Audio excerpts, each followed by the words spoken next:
Hello, everybody. Welcome back to our TLTS research channel, Translanguaging and Transsemiotising Research Channel, co-hosted by our postdoc research fellow, Dr. Qinghua Chen, and our doctoral students from both Simon Fraser University and Hong Kong, University of Hong Kong. Today, we are very, very, very happy to have Dr. Xiangying Hua, assistant professor of the University of Toronto. Dr. Hua has been a very experienced academic writing teacher and professor in the field of EAP. And this talk, she is focusing on ethical internationalization of higher education in Canada. For those who are in the so-called Anglo-speaking world, you know that internationalization of higher education has been this trend, I think, for the last 3 decades, and how to do internationalization in an ethical manner and treating our international students with respect, and also our international staff members with the kind of cultural diversity, respect for cultural diversity. And also race has to enter into the equation because we witness a lot of racism in the English language classrooms or in higher education institutes in Canada. So today we are really very privileged to have Dr. Hua, who has published a very, very thorough research monograph on this topic. And her second book is going to be published in a year's time. So without further delay, let's welcome Dr. Xiangying Hua. Over to you, Dr. Hua. Thank you, Angel, for your lovely introduction, and thank you for your invitation. So I'd like to share my screen. Please bear with me for screen. Can you see my full screen? I'm sharing now. Thank you. Here we go. So today, my presentation will be based on my book published in 2020 by Springer, and my title is Higher Education, Internationalization, and English Instruction, Intersectionality of Race and Language in Canadian Universities. So I'd like to provide a little bit of background and a context to room out, and then we could room in.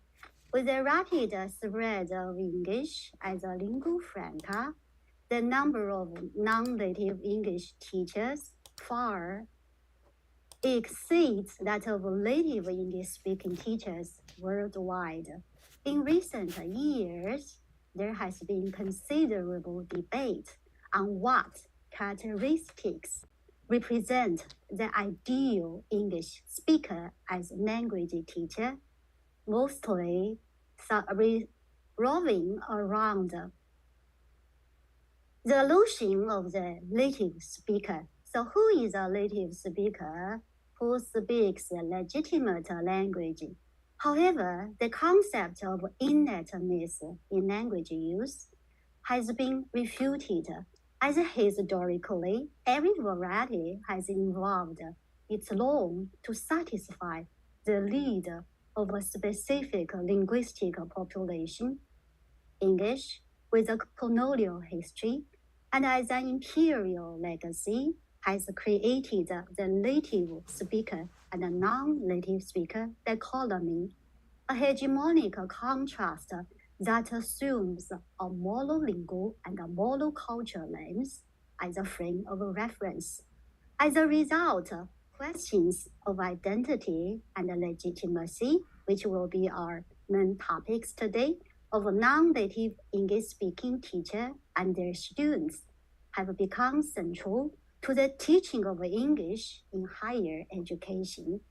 My book contributes to this broader discussion through an autobiographic ethnography of the challenges confronting a non-native English-speaking instructor, that is me, as a Canadian higher education writing center.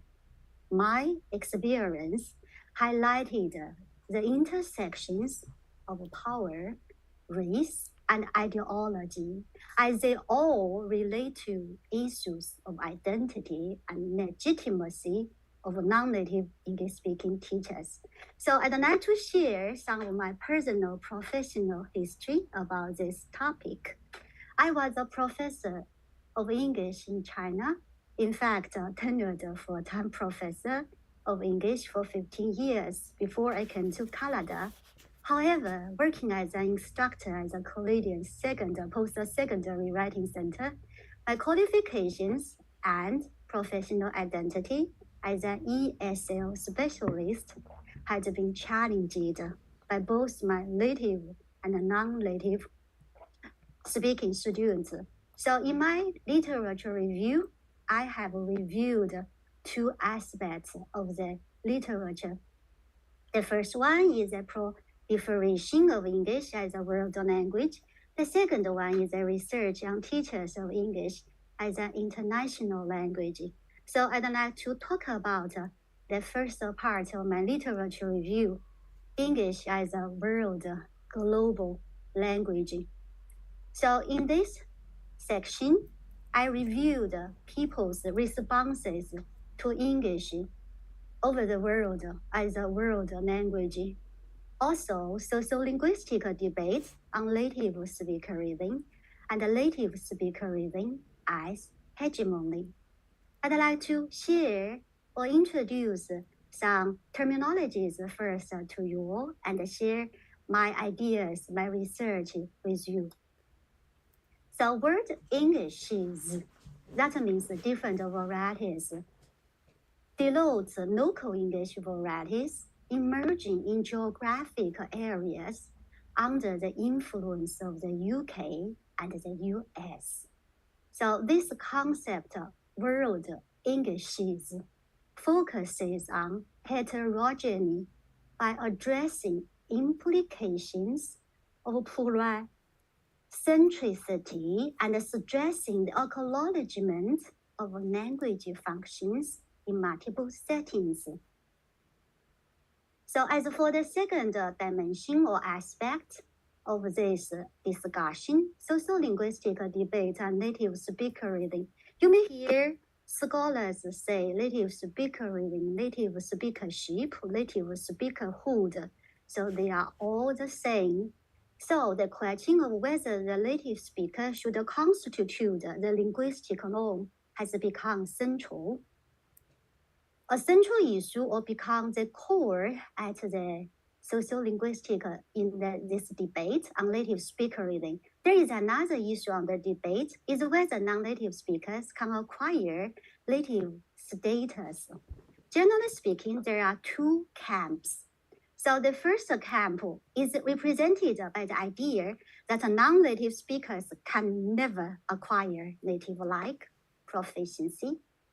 By comparison, advocates of the second camp, they argue the proper goal of an heir to the second language user is believed to be speaking the second language like an heir 2 user, not an heir 1 user. So the third aspect of this discussion is native speakerism as hegemony. I'm going to discuss linguistic imperialism, native speaker fallacies, and standardization as ideology. So let's investigate linguistic imperialism first briefly.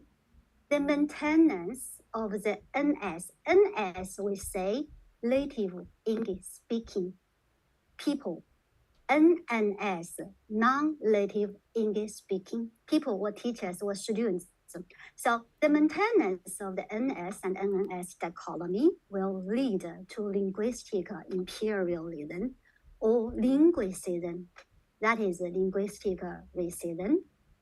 Linguicism refers exclusively to ideologies and structures when language is a means for effecting or maintaining a non-equal allocation of power and resources by instilling center ideologies into the periphery.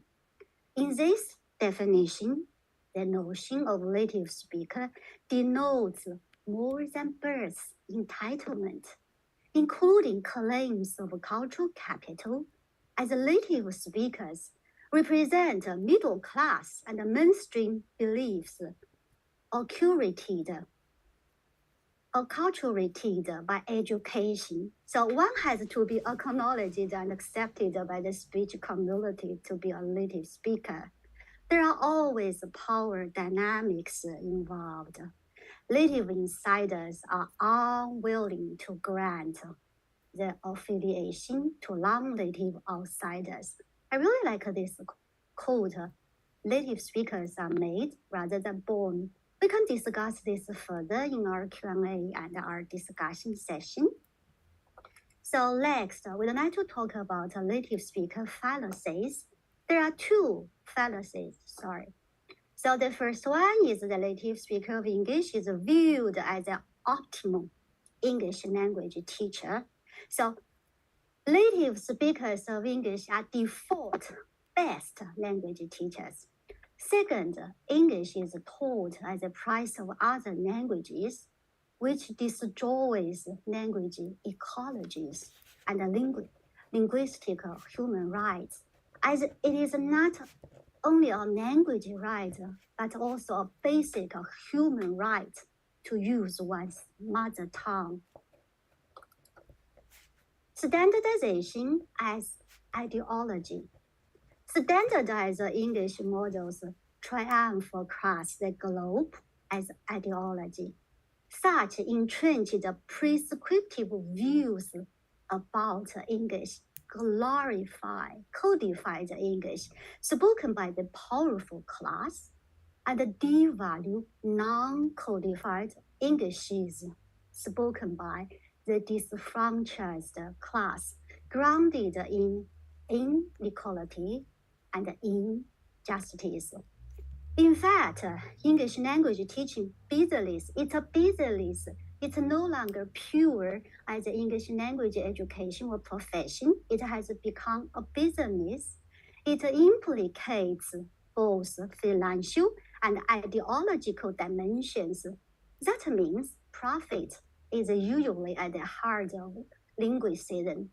In globalization, actually, English language teaching has become a profit-making multinational industry by hiring native speakers of English as a key selling point to attract a more student recruitment population, which is a popular trend, overall trend nowadays.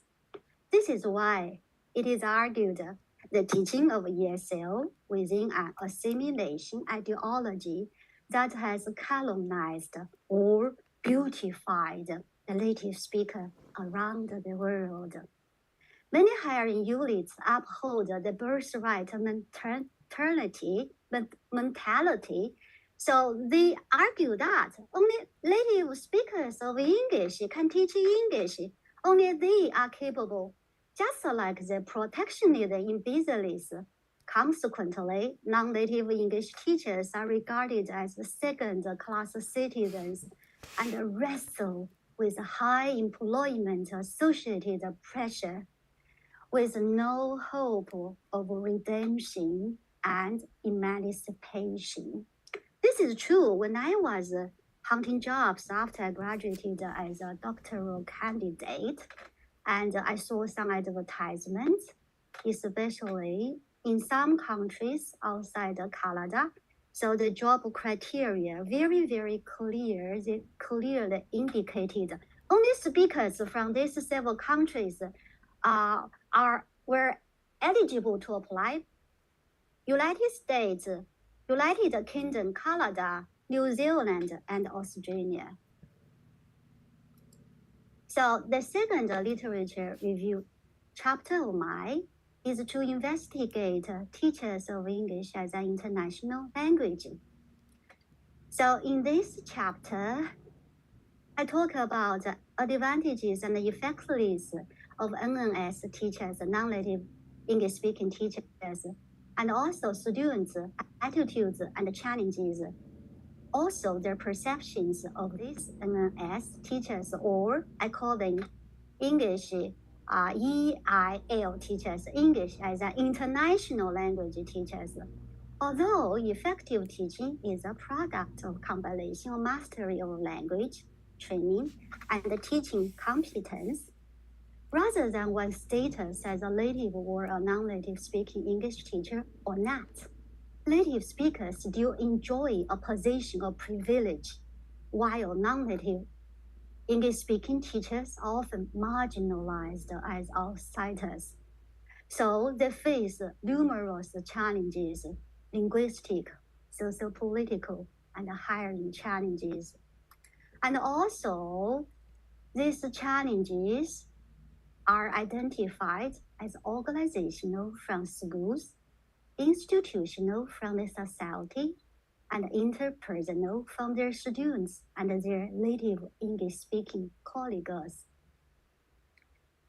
So my research questions, there are three. The first one, I'd like to focus on the perceptions of students regarding the personal attributes of non-native English language teachers. So in the English dominant higher education context, and I also compared these experiences. Sorry, I think my research questions are not in the right order because they are my research questions, but in my book, the last one is my first question. So in order not to confuse you, I'm talking about the question 3. That is my first research question in my book. Also, I want to compare these experiences of my experience at this writing center in Canada with Rose's non-native English speaking instructors in the research literature. So the second research question is to examine the perceptions of students regarding the professional and the personal attributes of non-native English language teachers. And the last one is how do the individual locations of students influence their perceptions of native and non-native English-speaking instructors. I have used 2 conceptual frameworks. The first one is Bourdieu's theory, mainly dealing with cultural capital and legitimate language.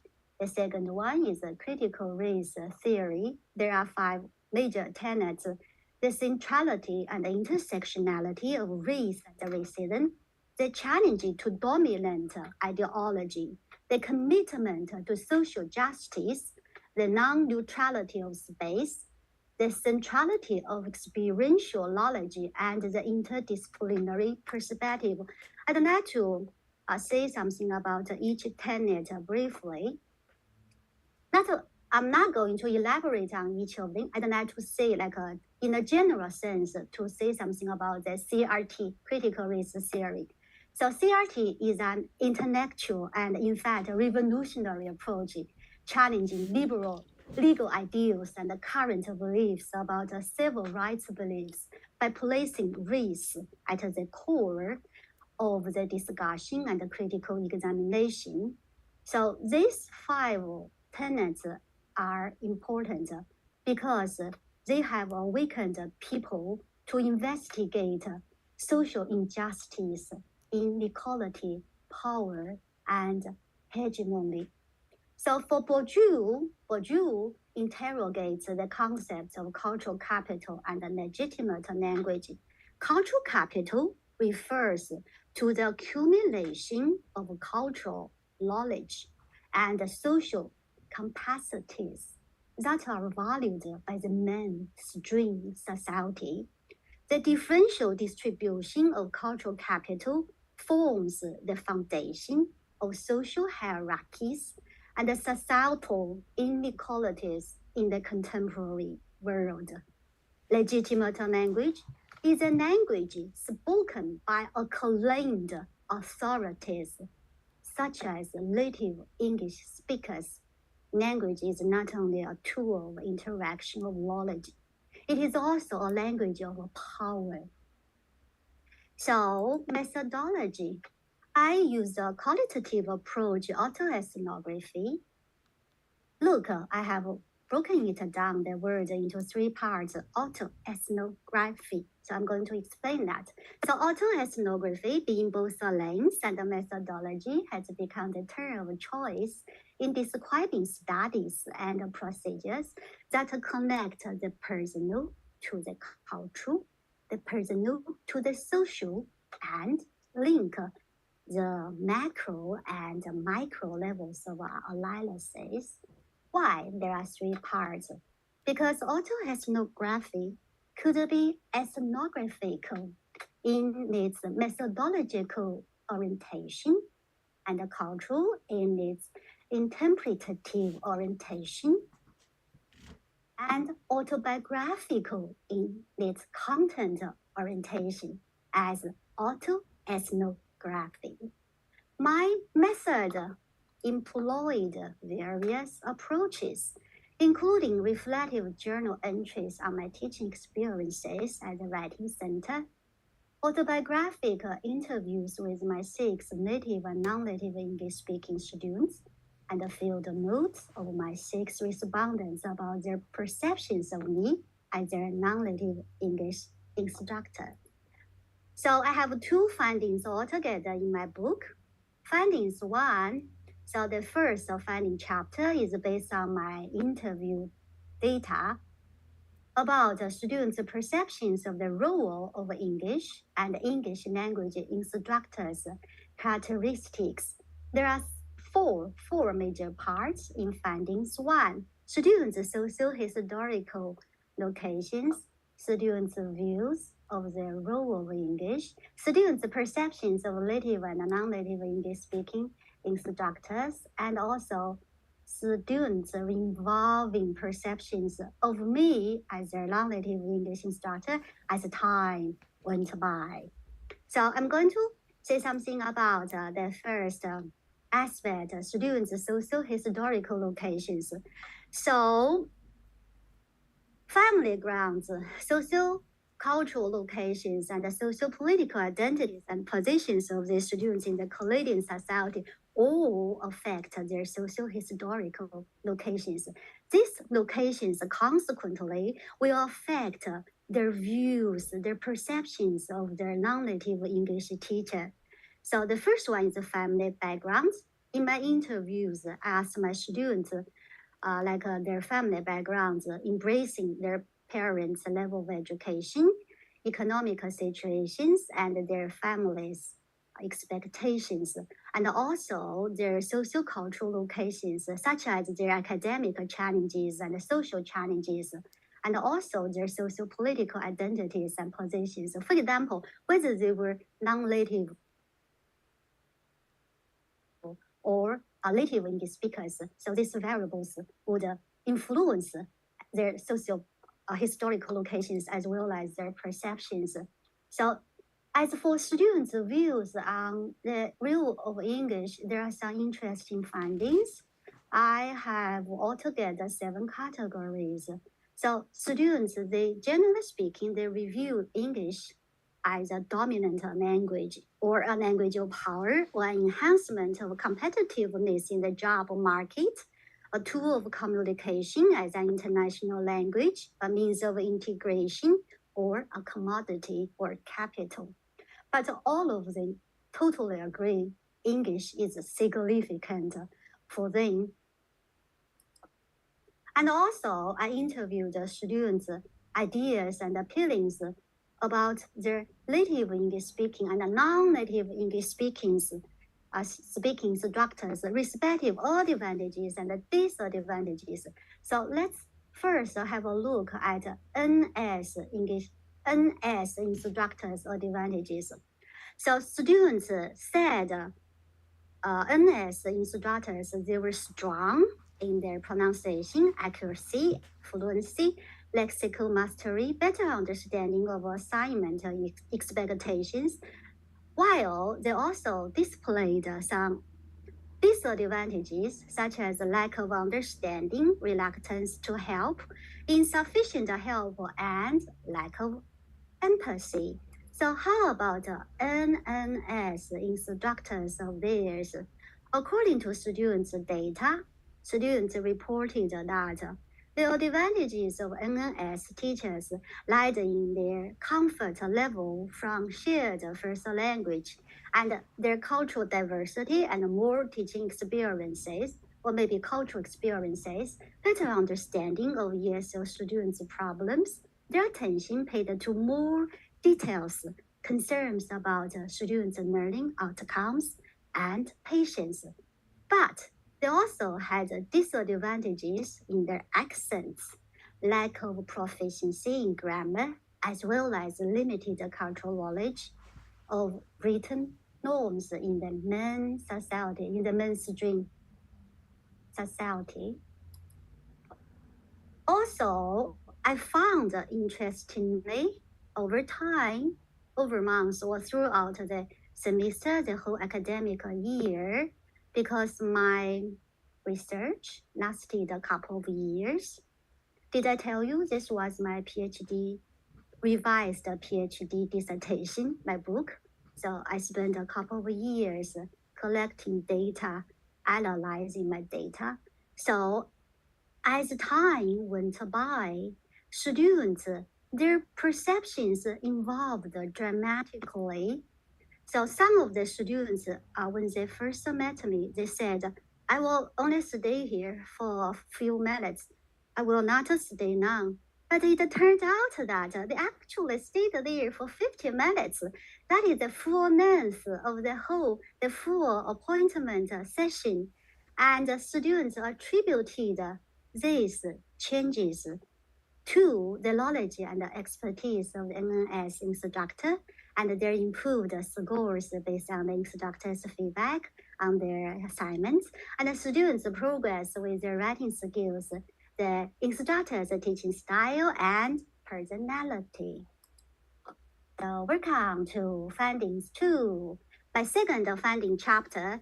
In this chapter, all of the data came from my reflective journal entries and my field notes. Investigating a non-native English language instructor's experience at a higher institution writing center, my experience. So I have included 3 research sites. The first one is at the writing center. The second one is a new online booking system. The third one is a drop-in service in the library, Learning Common, the Learning Common part. And also, I researched into my own reflections. I made a lot of reflections on my involving status as a writing instructor. Students involved in their perceptions also. I grew, I developed myself, I involved myself. So let's have a look. Site 1 is at the writing center. So at the writing center, students often called the receptionist or went to the writing center in person to book their 50-minute appointments. That means the instructor was assigned by the writing center receptionist. The student did not have a choice to choose any instructor they would like to work with. So before the students met with the instructor for the first time, students did not know who their instructor would be, nor did they receive any information about the instructor's background before they first visited the writing center. Generally speaking, if the student was satisfied with his instructor, the student would continue to work with the same instructor for the following appointments unless the instructor was unavailable. And in Site 1, there were some emerging issues. So like linguistic issues, students often ask me, have you tutored any student in my program? And the social-cultural issues, I don't think you know it. Or racialized stereotypes, you don't look like a professor, maybe because of your nationality. So this one, I still remember, although a long time has passed, not so long, only a couple of years. And actually, this was my PhD dissertation. I used this student's quote So you do not like a professor. So the first part, and then the second part, because when I was about to get this book published, my publisher, they made the suggestion and advised me to change that title to my current one. So I'm going to say something in more detail here, and thank you for your patience. So let's investigate linguistic challenges first. Generally speaking, there are several types of students' resistance to show the linguistic issues. The first one is their frontal confrontations. I remember this student that day, she was very frustrated because her instructor was not there. Her instructor's name was Emma. That sounded like a white and native speaker's name, while she told the receptionist, "You send Emma to me instead of this one," while my name was this one. And also interrogations. Students often interrogated me in this way. Have you tutored any students in my program? Have you dealt with this type of assignment before? And also, they kept requesting for reassurance. Have you written a lot? Have you read a lot? Have you written a lot? Have you read a lot? So because they wanted to see an expert, right? But in their eyes, I was not like a real expert. You do not look like a professor. So the last one is promise and disappearance. What does that mean? Because at the end of the 50-minute session, some students recorded my name and said, I would visit you next week. I'm going to go to the receptionist and book an appointment with you.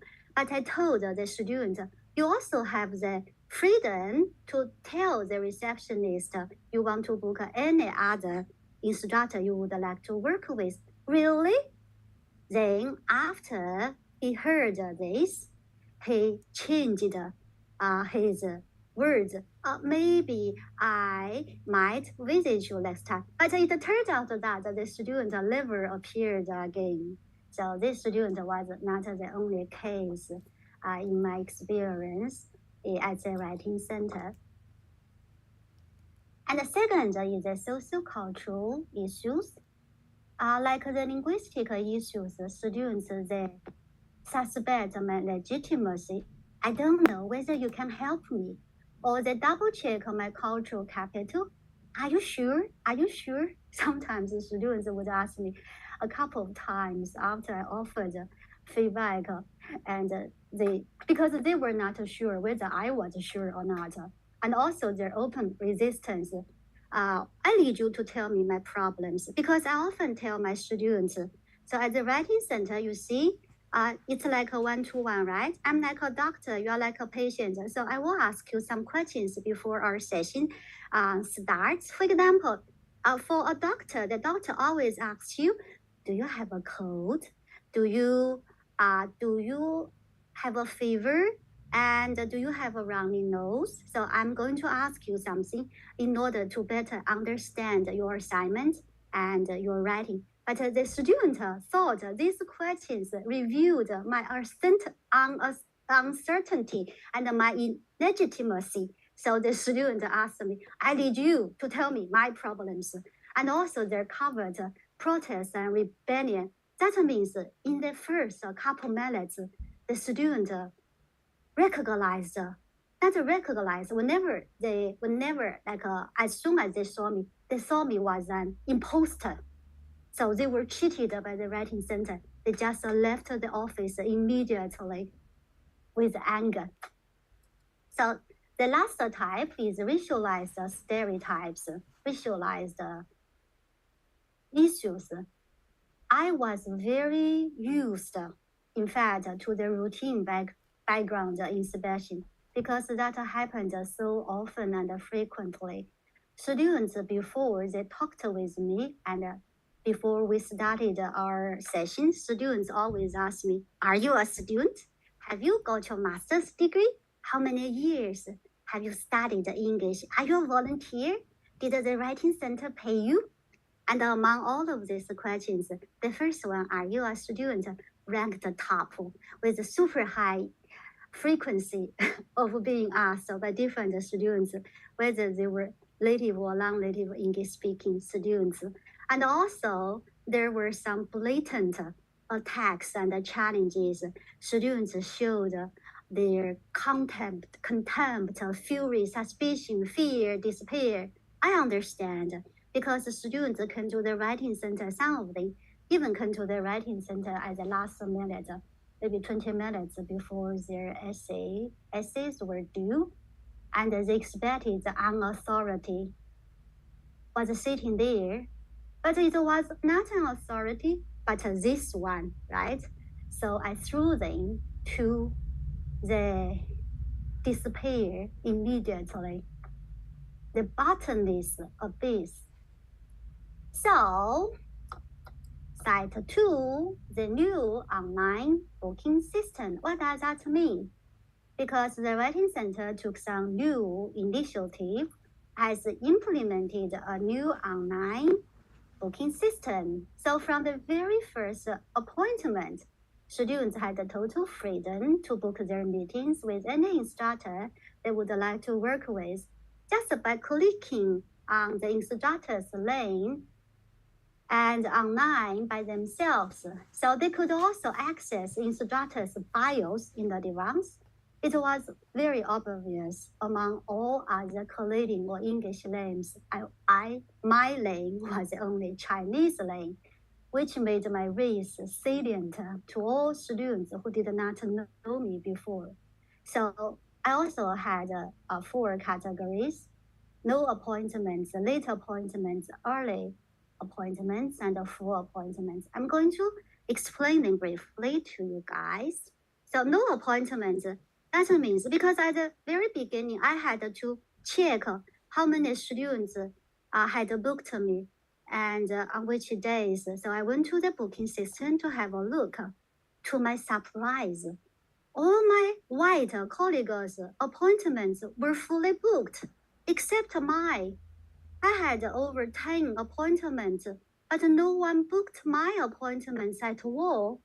And one day I saw a Chinese student, and this Chinese student booked me, and he told me honestly, he said, when I first saw your name, I think it's so weird to see a Chinese name among all other names.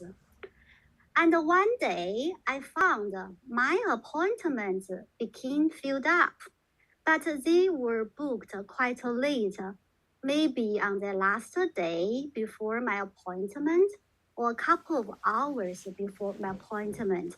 My colleagues' appointments were booked like over 1 week or 2 weeks ago or 7 days ago. So I was curious. I also asked some of my students. So they answered, as your appointment was the last or the only vacant one. And several weeks and months later, I had early appointment the first time. That means several days ago or even several weeks ago before my appointment, students started to book me.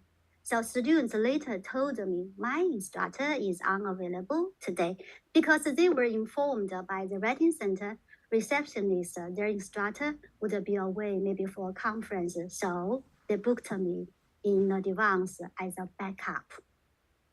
But miracle occurred. Full appointments and at a much earlier time. How could that happen overnight? And the students even told me, I'm not sure whether I'll be able to book you next week because I gave a workshop. I was invited by the Writing Center to give a workshop to ESL students how to improve their writing. So I had some participants. These participants, although they were not tutored by me before, but after they attended my 1-hour workshop, they got to know my teaching style. So they thought I had the knowledge and expertise to offer them help. So they booked me 2 weeks in advance. There was another type. Some students were tutored by me maybe several weeks, several months before. So they knew I was useful and I could provide the feedback they needed. So these students, they did not want to wait until the last minute, and they booked me in advance. So suddenly I became popular, and my appointments were filled so quickly and as an early time. And I found almost every week during that term, and every week I almost saw the same students because they worked with me. They had worked with me before, always the same students, the same returners. So the last site is a drop-in service in the library. The writing center assigned several instructors with seniority to work in the drop-in service in the library pod. I was not one of the instructors with seniority, but I was assigned to the library anyway. So students, they lined up. In fact, there were a lot of students, and I gave each student a card. So their number, like a number one, number two, with the indication, you will wait for 50 minutes and I will see you at 2:15, for example, because each drop-in session is 1 minute. So these students' attitudes or perceptions are quite similar to the students in Site 1 and Site 2. And here I have only included one except. I asked the student, which year are you in? She replied, first year. You? Which year?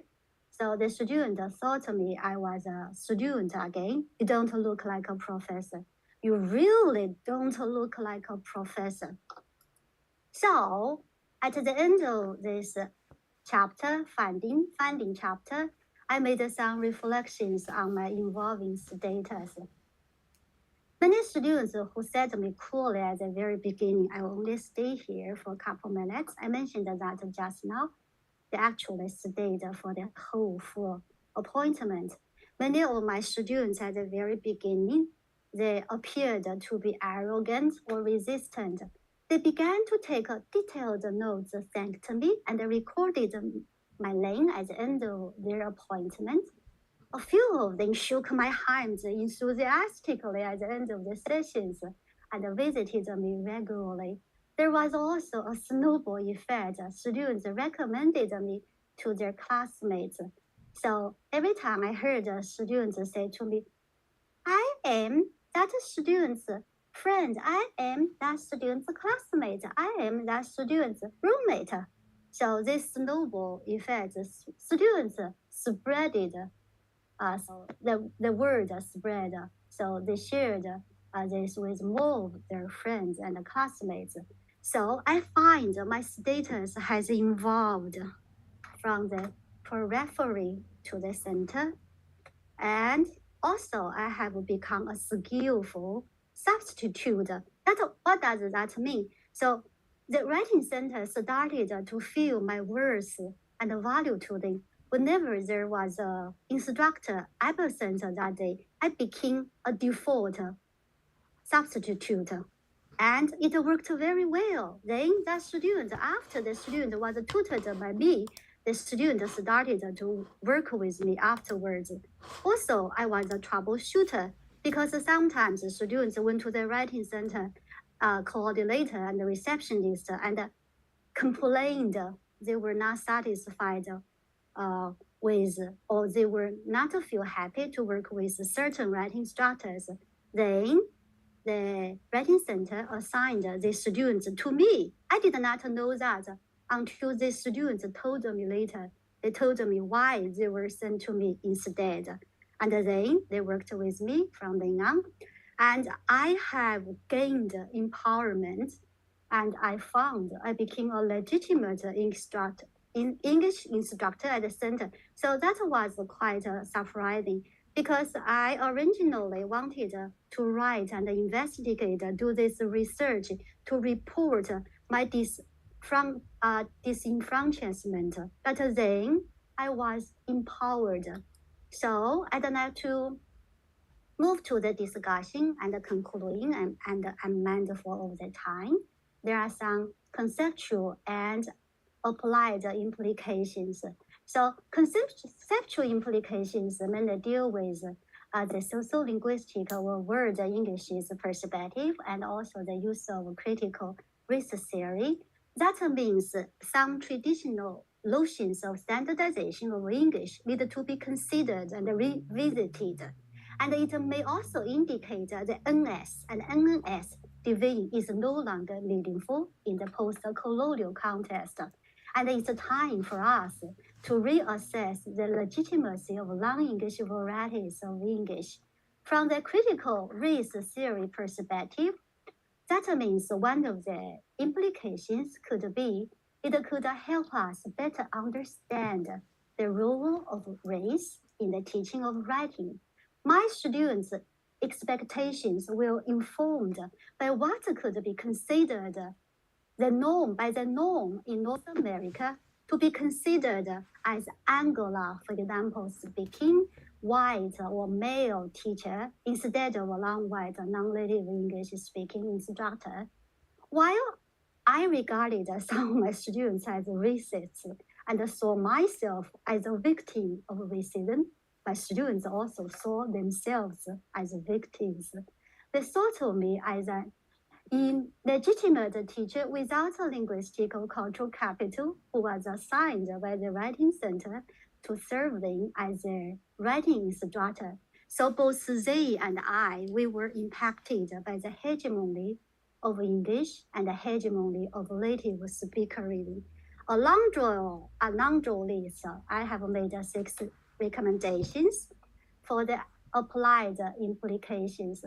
So the university, because this racism entails not only the society, the system, but also the university. So the university should coordinate different components of the higher education infrastructure, and both the instructors and the students' awareness of critical contrastive rhetoric should be raised and revised curriculum and improve services to address students' needs and meet their real interests, to fully engage them, to diversify faculty.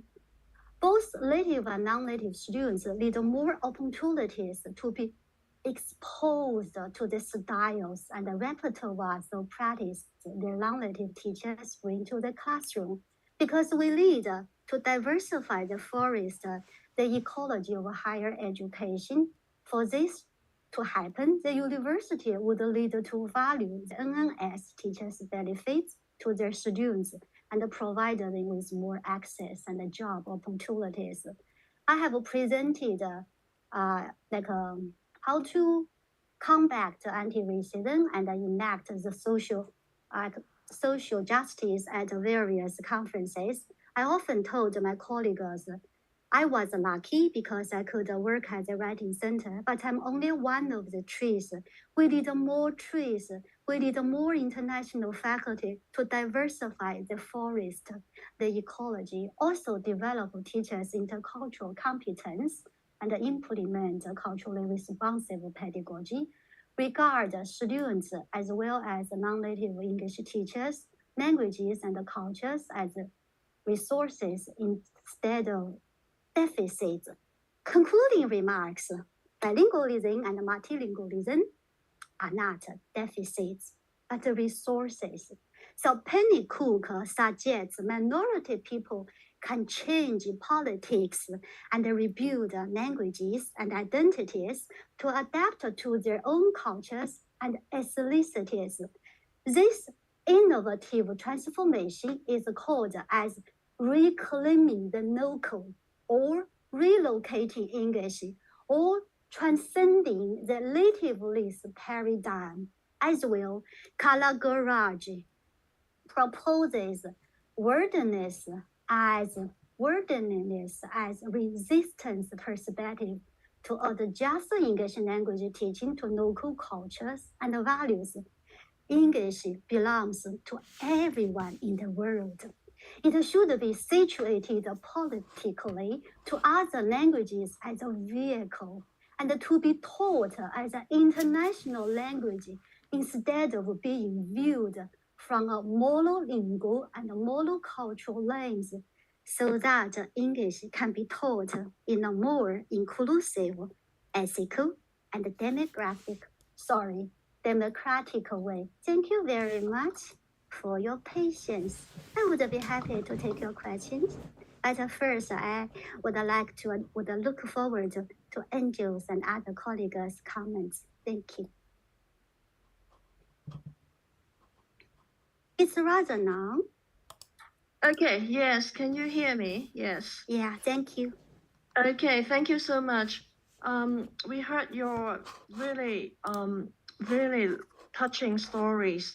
I'd like to invite our co-host to interact with you first. Maybe I can invite Bongi first. Bongi. Hi, Bongi. Hi. It's first of all, it's very nice to meet you. And I enjoyed your book. Reading your book, and that's some of the things that you have discussed has resonated with some of my experience, and then some of the experience that I hear from the writing center that my department is running. One of the questions that I have is the role of the institution. What struck me the most in your book is that, as you mentioned, tutor as the victim and the student as a victim. And this statement raises the question of what is the role of the institution? Because the institution is just almost exacerbating the race-implicated race discrimination between the both students and the teachers. So, for example, what kind of I'm not trying to target a particular writing center, but I think there's so many, the writing center, the institution, it can do so much more to navigate and then challenge those racist approach to racist practice. So, for example, what is the role of the director in the writing center when those things happen? And does the writing center provide any kinds of trainings to the writing tutors to counteract those instances? Or does the writing center provide any kinds of trainings or workshops to combat these issues? Or it just raised so many questions to me of what does the center does? Like, the center has so much power to systemize and restructure the practices that is going between the tutor and the students. And I just wanted to hear more about, is there any change? What can we do to make further change? As now you are moving on to more powerful position, I think there is more room for us to reimagine how to redevelop the system. So yeah, thank you. Thank you, Bongi. I took notes. I know there are several sub-questions in your question, so I'm going to answer them one by one. I think I would like to start from the university. As I have mentioned, informed by my two conceptual frameworks, especially by the CRT framework, the entire societal social system is at a macro level, and the university is the one on the meso level. But the university, the society, writing center, they are all implicated. As globalization and internationalization have posed greater challenges of diversity and complexity, university as a first bastion in its rift is an important agent actually in changing and developing future communities, as you have mentioned. So university plays a key role because the university, we have policy makers, stakeholders, administrators, and we have to initiate some maybe strategic some movements, and also, for example, from the curriculum design to the policies, including language policies, rules, and from the hiring of faculty members. What are the criteria, hiring criteria? What is the language in the advertisements? How about the whole hiring process, like a transparency or equity or access? And who will train these committee members? Have they ever received any training? Is everything equal, like the hiring process and also promotion processes as well as their treatment? Are they being treated fairly enough? As well as the university's resources, funds, because the resources provided to faculty members, students, and these funds are also important. And also, second, you have mentioned the writing center. That is true. The writing center can do something, but first from the university, and the higher level is from the society, right? So because the students' perceptions they derived from the society, social norms, the media, textbooks, the culture. So the society at the very top, and then the university, and then the writing center. You are absolutely correct. Yeah, writing center, in fact, can do a lot of things. For example, I think you mentioned the workshops, PD trainings, and they will be very useful not only to faculty members, but also to instructors and TAs, right?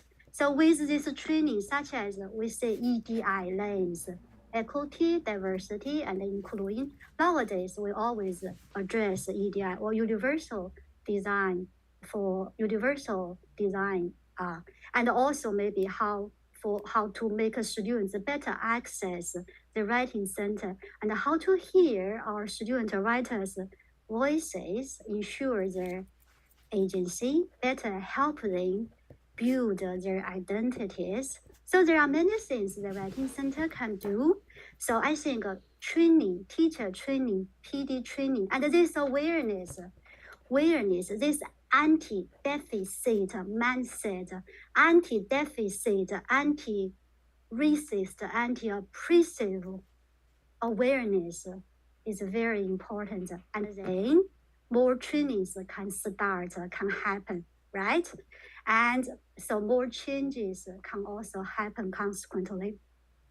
In fact, for example, at my current writing center, we have hosted a lot of workshops and teacher trainings. We also have the PD training series. For example, how to has somebody disappeared? So, for example, how to deconstruct standard English and how to encourage students to utter and articulate their authentic and original voices.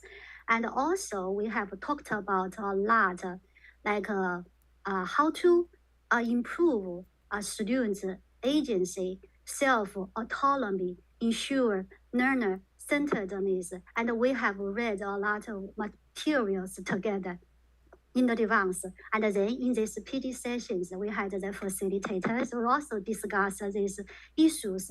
So working together to find some ways. And also we have the social linguistic justice and social justice sessions. So every week, it was like a reading group. In fact, we had a title for this. This is a linguistic justice working reading group. So we writing faculty members, we read some resources, articles, and everybody contributed some anti-racist and anti-oppressive or decolonial reading materials. We shared each other's materials to read, and we contribute our ideas. I think all of these initiatives are very important. Also, I want to share another thing with you, because I'm one of the members at the UFT, University of Toronto's Anti-Asian Racism Working Group, which was founded last year. We started this great initiative early last year. And in fact, this Monday, I'm going to attend the entrustment ceremony. We interviewed people and we sent the service across 3 campuses, and we facilitated, including me, I facilitated the focus group, and I interviewed, in my focus group, I interviewed tenure track or tenured professors, and also for my colleagues, we also had facilitated the focus groups and had individual and group consultations. Then finally, we wrote up this final report with 8 categories and 40 recommendations. In fact, this working group was commissioned by our president, our vice president, and provost. So next Monday, all of our committee members, I belong to the faculty, library, and instructors committee, but we have 3 subcommittees. We also have the staff's subcommittee, students subcommittee. Altogether, there are 39 committee members. It is really a big working group. We are going to hand over our final report to the president of the UFT. And to our joy, and we were so happy, our president and our vice president, they wrote or maybe 7 or 8 page long response letter to address our 40 recommendations based on the data elicited from the 3 campuses, students, faculty, and the staff. And the changes will happen very soon. That's very exciting. I think this initiative is very important. And also maybe for other Canadian universities or other universities in North America or maybe Europe to follow, because this shows the university has paid enough attention to this and has decided to make a change. So thank you for your question. I hope I have answered your question. Thank you. Thank you, Sanying. Yeah. Bunky, you have anything to follow up? I do. Yeah, Please. One thing, another issue that came to my mind is the emotional labor, because and when I'm like now it's becoming more and more prevalent, and in a lot of literature and even in the pop culture, where the faculty of color or minoritized faculty are often seen as someone who is providing a very innovative, progressive approach to learning, while the more tenured, older white faculties are more doing their more classical practices.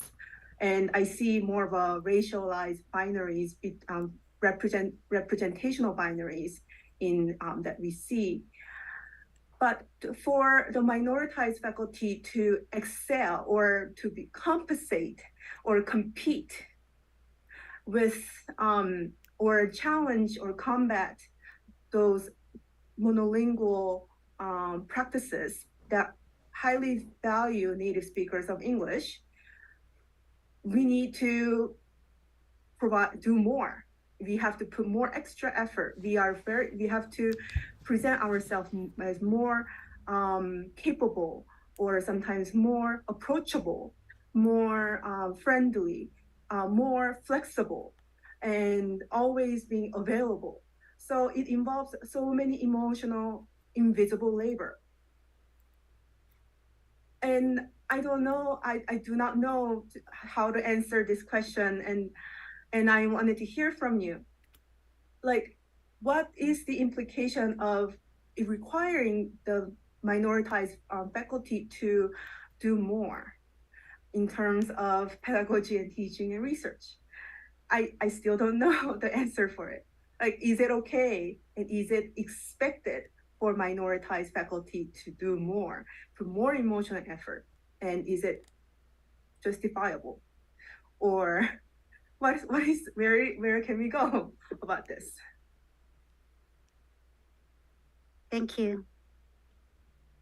In fact, I do not think, frankly speaking, I'm in the best position to address this question unless I'm a writing center director, or maybe associate dean, or maybe in a higher social position, and maybe a policy maker, at least one of them. I'll be happy to address your question as to the best knowledge of mine.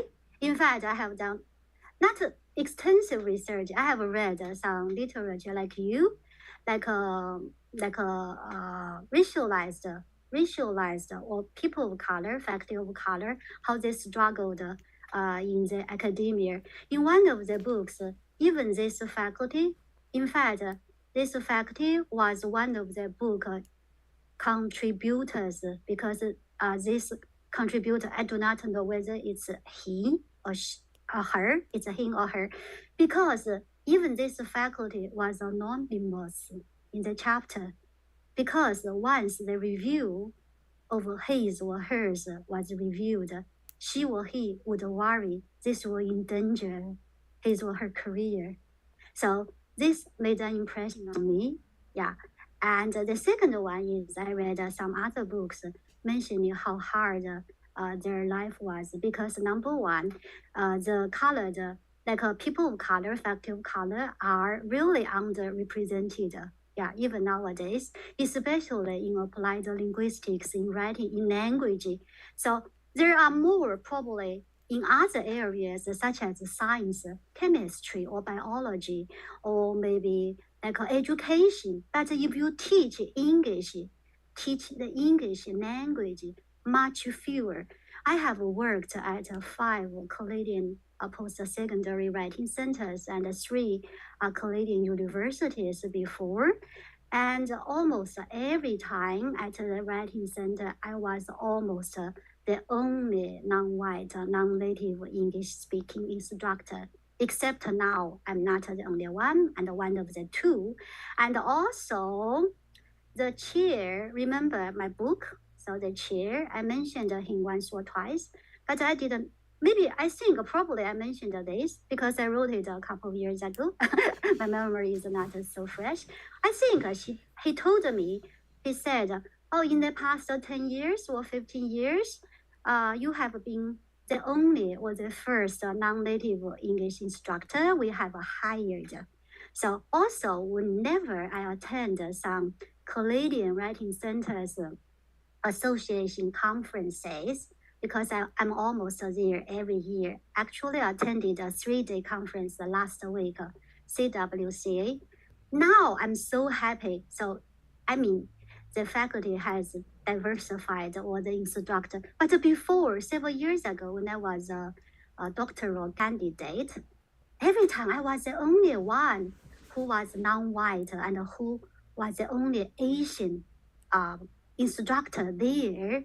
I don't know whether others would feel surprised, like my students. It's so weird to see a Chinese name or a Chinese face or an Asian face there. So this is true, right? And this is a reality.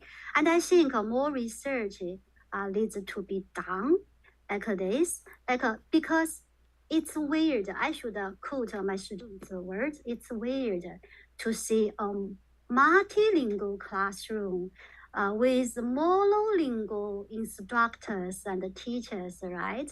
And how to accommodate this kind of diversity of our students. We need an international faculty. I think in my introductory chapter, I also addressed that, in fact, for the universities ranking, their world ranking every year, the makeup of the international faculty is also, or maybe should be, one of the important parameters or factors or elements contributing to that as well. Because nowadays, the world has become a global village.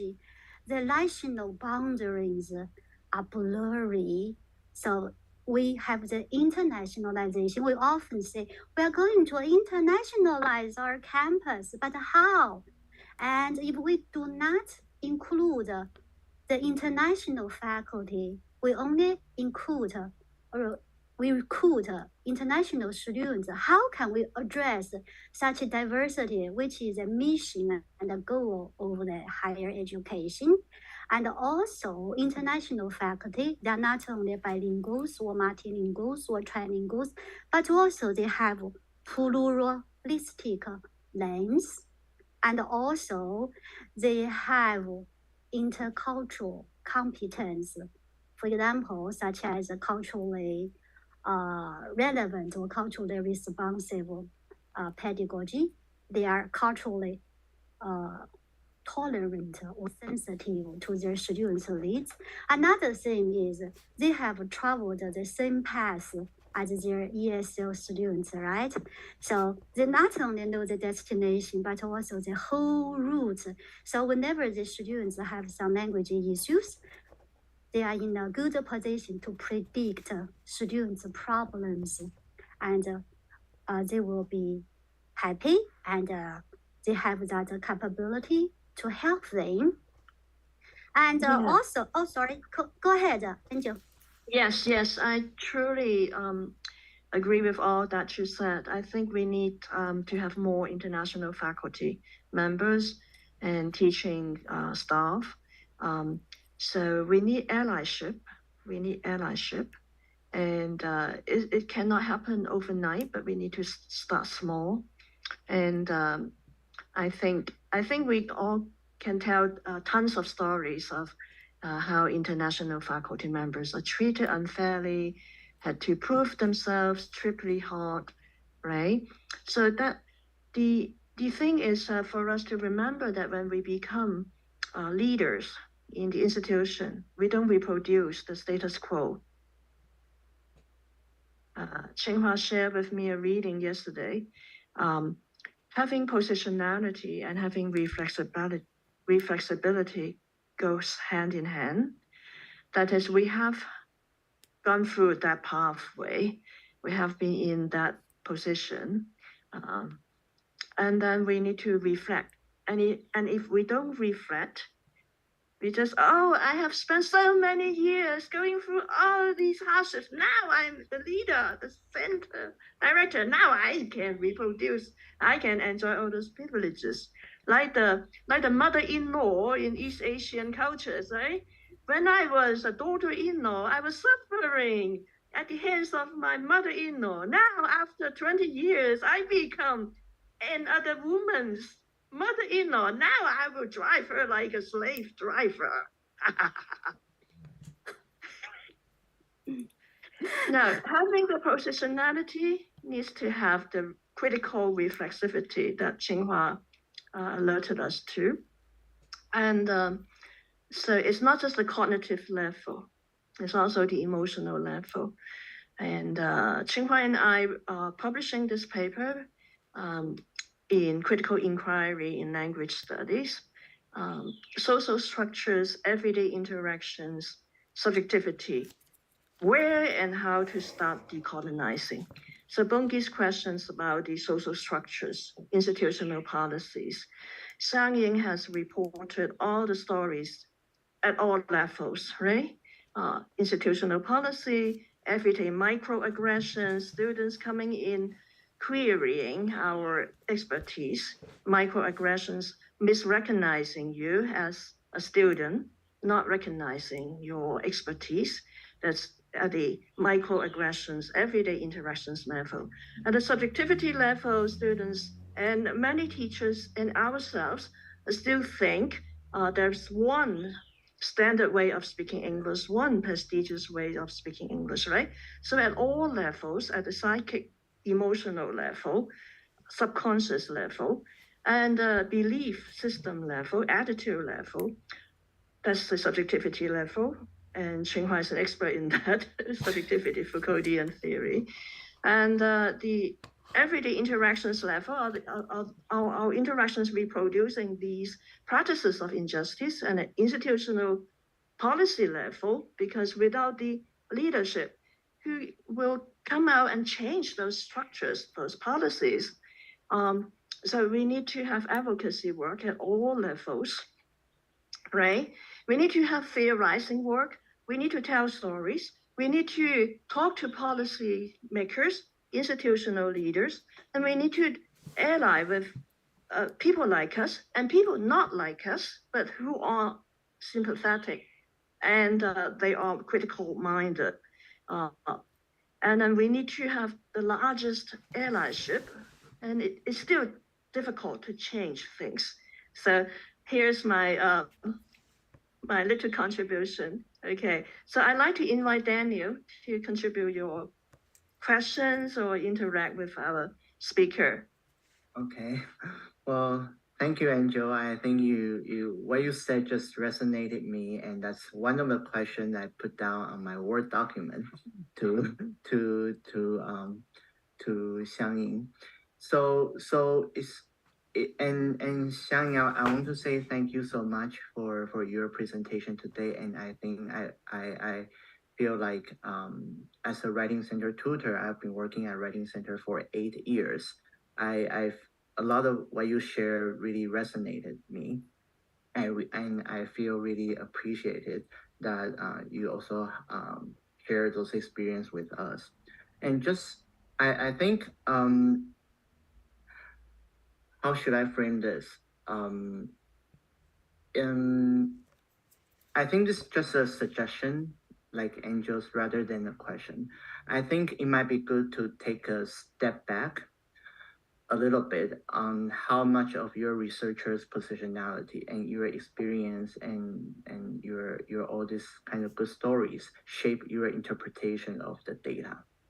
So it's good that in the end you conclude that you have become a legitimate English instructor in your context, and I think this is a celebration of your own achievement, right?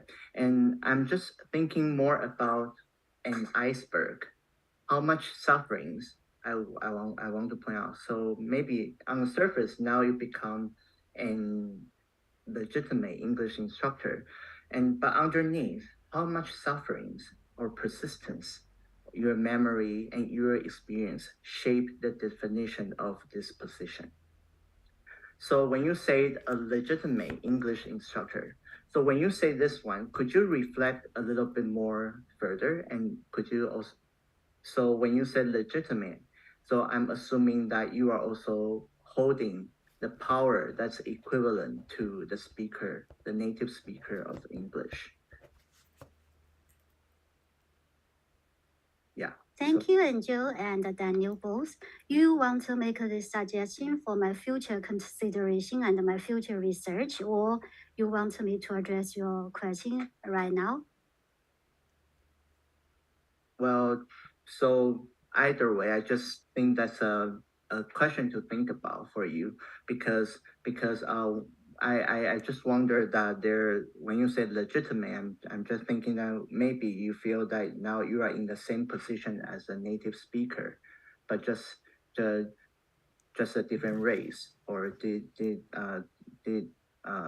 different appearance. So I'm just want to hear your view on that. Thank you, Daniel. Like your question, it's really interesting, and I like this perspective. And I also like the two words. One is iceberg. The second one is legitimate. In fact, I use legitimate at that time. I use that word in order to compare my very, very initial status as that vulnerable instructor in a very precarious position, and then legitimate, like relatively speaking, my status involved. And at that time, I was still working for the university, and I was a graduate student. So that was my directorship. I still was not legitimate enough. And even now, you think I'm an assistant professor, but I think as one of the non-native English speaking teachers, I'm still struggling to teach English as an international language, but in a different way, in a different aspect. But because this ideology is entrenched, it's hard to change people's attitudes on mind. And also I mentioned that in my book, it's like in the blood, in the cells, in the bones. So this deep-rooted, but I really like your perspective. So legitimate, I did not think the implication of this word means I pose myself as equivalent to native speakers of English, and I don't have to pose myself because I'm a proficient Air2 English user. I do not have to use the native speakers standard to judge myself, right? And also I'm an Air2 proficient, capable English professor or teacher. And also I want to use this to encourage my students to become proficient Air2 users and not to become that unrealistic, unapproachable Air1 speakers. And you have mentioned something. I think you are interested in my struggles and bitter stories. I think I cited a lot of my bitter stories, especially in my data chapters. In fact, I really want to, because people often comment on my writing styles, the content, but seldom did I hear somebody comment on my two data chapters, like students' interview data, as well as my reflective journal entries. Every moment when I was writing that, it was really very bitter, traumatic, and it was traumatic. And even now, when I was invited to come to this seminar, I started to recall my memory because this journey was repeated. So I recorded it. So all those kinds of bitter memories came back. Although now I'm teaching at the center, but that does not mean, everything is perfect, right? Because still there is a lot for us to do, to change. Not only me, but also many non-native English speakers, especially non-native English speaking teachers like me. You said my book has resonated with you because my experience is not isolated, is not unique. It is shared by all non-native English teachers all over the world. We all have these struggles, stories. I really want to use my book as a value and or an avenue in order to tell other colleagues, not only non-native English-speaking students, but also non-native English-speaking teachers. So you are not legitimate if the system has told you you are illegitimate, because I realized, in fact, I was not illegitimate. I was made to appear legitimate in my students' eyes. And you have your capital, you have your strengths. You not only have your capital from your culture, the social capital, and also you have the capital, aspirational capital, resistance capital. You have so much capital to bring to the classroom for your students. So I want this kind of stories. They can empower them and also be useful to them, so they can see the light at the end of the tunnel. I really love the remarks made by Angel. Also, congratulations on your publication, Angel. Angel just now mentioned we used our story. We use our narratives. Yes, I totally agree. So that's why my current book I'm editing, Interrogating Race and Racism in Post-Secondary language classrooms. I encouraged my contributors in my CFP to use stories, counter stories, narratives, discourse analysis, narrative inquiry, and all kinds of ethnographies, auto-ethnographies to share your stories, to let the mainstream, the powerful class hear our voices. I think this is also consistent with the CTR framework. Critical race theory, right? We have to use our experiential knowledge, our stories and counter stories. Thank you. Yes, thanks, Xiangying. We are so grateful for you to take a time and the emotion labor to relive all these stories. It takes a lot of energy. So we are so grateful. Just sharing these stories will trigger traumatic experiences and emotions. So we are grateful.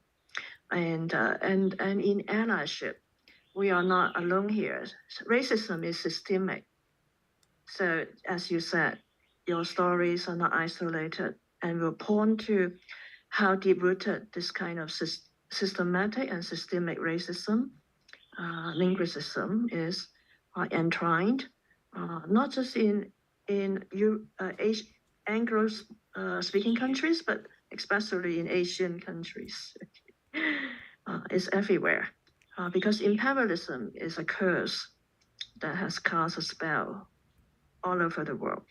Okay, I'd like to invite Chung Hong to enter into the interaction. Chung Hong. Thank you, Andrew.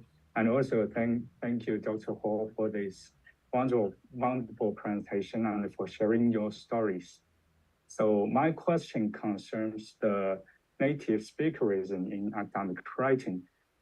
So right now in the field of academic writing and the research publishing, some scholars, they argued that academic English is no one's native language and that Anglophone writers face similar challenges as their non-Anglophone peers in acquiring academic discourse. But in my view, these kind of claims downplay if they are not denying the fact that linguistic privilege enjoyed by native English speakers in academic writing, and even worse, they illegitimate the possible biases and emotional vulnerability experienced by writers of English as a foreign, second, or international language.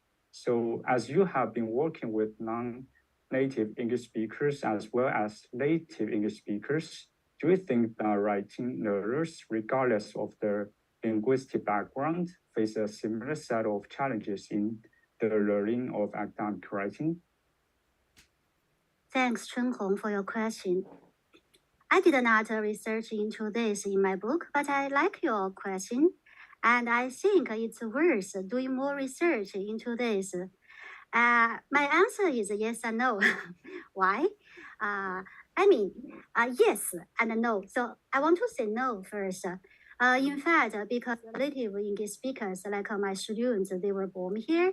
So English is their mother tongue. It's easier for them to understand. If we have the verbal communication, it's easier for them to understand my instructions and my verbal feedback.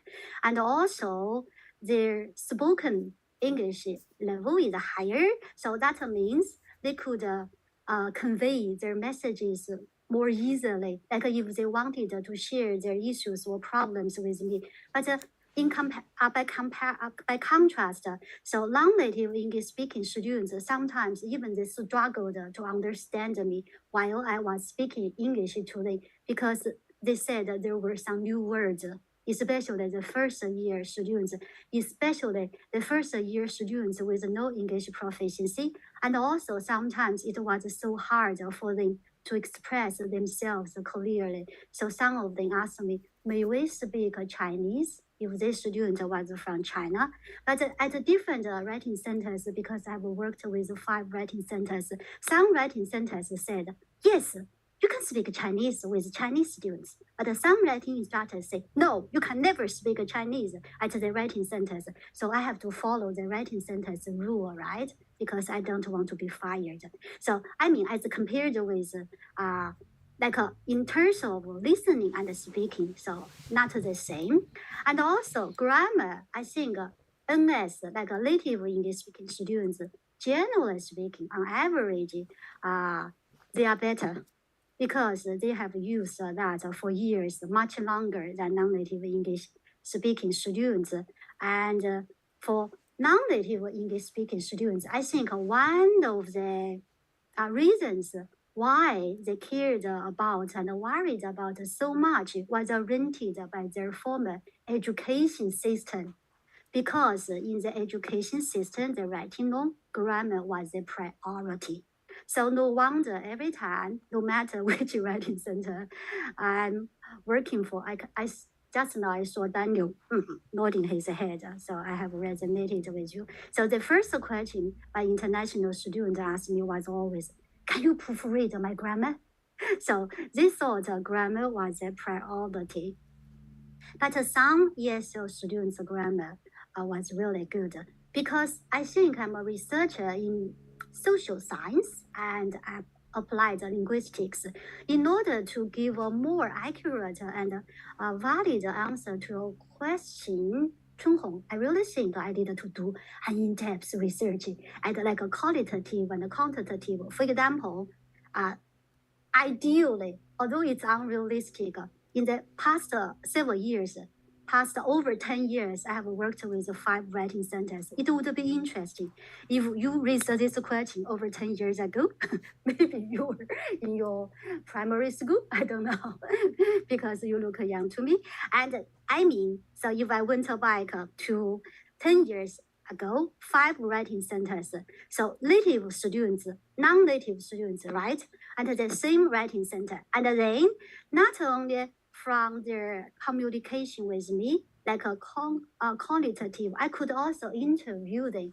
And I could also use surveys, focus groups, observation, and then to examine each category one by one, like a reading, writing, critical thinking, citation, grammar, speaking, listening. So in this way, I think I could give a more thorough examination of this topic regarding reading, because when you asked me, I did not have this data, I did not do this research. I can just depend on my impression and my personal experience with these students, right? And also, for example, reading speed, my impression is not so accurate, right?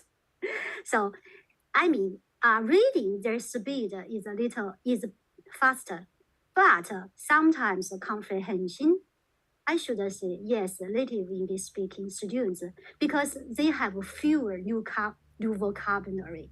So I'm running the personalized reading program for my ESL students. So they come and with their discipline-specific course readings, such as political science, anthropology, or English, or other courses, then I'm going to use a personalized strategy to help them to improve their reading comprehension. According to my non-native English-speaking students, they struggled with their vocabulary. So that prevented them from reading fast and fully understanding the text. Also, there are some cultural background knowledge. For example, one of my students was from the art, culture, and the media, and he did not know much about this artist background, so like the cultural or historical background. So in this sense, native English-speaking students are in a better position. But based on my observation and working experience with them, both of them still had struggles in reading, especially academic reading and discipline-specific reading skills, because I'm running 4 workshop series every term, and one is reading for academic success. We had both domestic students and international students, and both they said they improved or not, and in their evaluation forms, and both of them indicated their improvement. So that means both of them lead the reading skills, especially academic reading skills, and also critical thinking, yes. And they lead their critical thinking skills lead to be facilitated. They need prompts. Yeah, you agree, right? So could you add something here? Shang-Ying, yes, I like jumping here. I think most of the things you talk about can be replaced by ChatGPT coaches, the so-called, I always add so-called, following Masaki Oda. So-called native speaker, so-called native speaker, so-called native speaker teacher, so-called native speaker student. Their relative privilege, like grammar, like so-called cultural knowledge, they can all be compensated for by our use of ChatGPT. They no longer have any great advantage. Of course, they still have in terms of face validity, their face. Yes, so I'd like to ask Chung Hong, in the interest of time, you have any follow-up questions? Yes, I do have a follow-up question after hearing Dr. Hall's response. So it looks like the native English speakers and non-native English learners, they have different expectations for this writing certain. So my question is that for non-native English speakers, they might say that I pay tuition to receive English language education. So the teacher should be native English speakers, or they should be white. So non-native English speakers, they might have this expectation. But for native English speakers, so I'm wondering how they would perceive your status as a non-native English writing tutor in the writing center. So do they cherish the cultural diversity you bring to the writing process? Interesting. Thank you. In fact, yesterday, an idea came up to me. I was thinking, if now I conduct another, if now I plan to write another book similar to this, not the second edition of this, to interview students, use the same research method, would the results be different, totally different, or the same? So I'd like to address your question, Chung Hong. You are right, because for the non-native English-speaking students, I did not have the cultural capital, social capital, or the legitimacy in their eyes, which would represent the mainstream or the white English, standardized English norm. Then they feel frustrated because English is a commodity. They are consumers.